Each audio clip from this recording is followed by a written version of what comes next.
we have traveled in the journey where the message of change was heard by many people. But that message of change did not come about as a result of Dr. Panduleni IITULA. That is but a reaction to the seed that was planted by our government.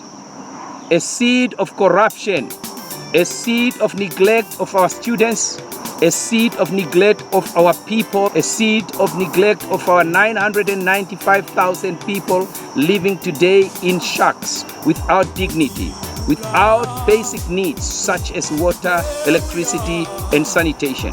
Today we must also think about the many hundreds that has had no means of bringing onto the table a means of celebrating. Many of them have lost their jobs, many companies have closed. But that is but one of the features of the sufferings of our people. Never did I think that when Comrade Sam Nujoma declared Namibia forever free on the 21st of March 1990, that there will be a generation that will one day be claiming and crying for help.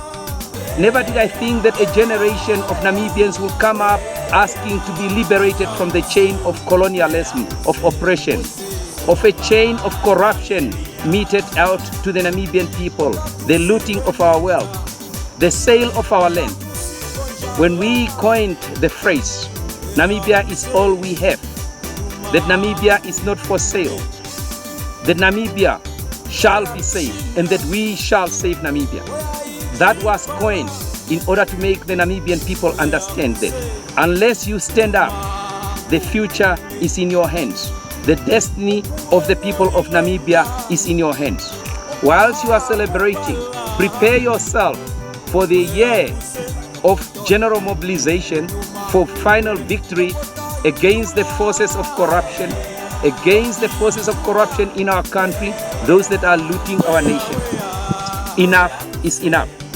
And you have come to a point where you have started a democratic revolution.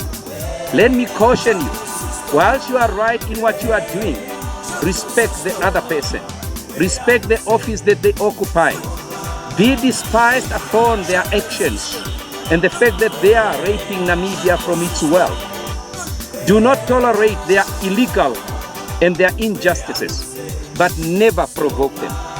Walk and act within the rule of law, because what is paramount amongst us is the Namibian Constitution. Our democracy, our rule of law, and our fight for justice will be the weapon that we need to throw. But again, this is a revolution. It's a revolution that we sparked off, but now is spontaneous. At every single corner where you are, you have got the right within the law to ensure that it continues to grow. Until those that subjugate our people into informal settlements without water, electricity, and sanitation, until those that looted our resources so that our fishermen can be stranded without work. Many of them died and sacrificed in order for their families in the future to live and remember with pride the sacrifices they done. The Dr. Panduleni IITULA phenomenon is a phenomenon of change, and there is no one who can stop it. Whatever the cause, whatever the journeys that we may be traveling with, we will, within the realms of the laws of our nation, march and be victorious.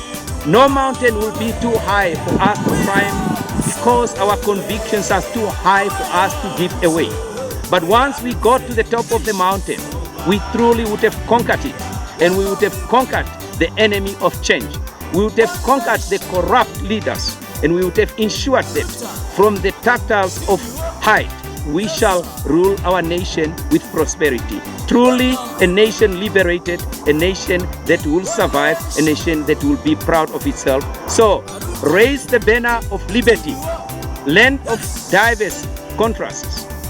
Because those people that were following me when I was marching, I never asked them their religious beliefs. I never asked them their political affiliation. I never asked them which tribe or ethnic group they were. They followed the phenomenon of change. It's not an individual. I am but the face of that phenomenon. Let's march. Victory is certain.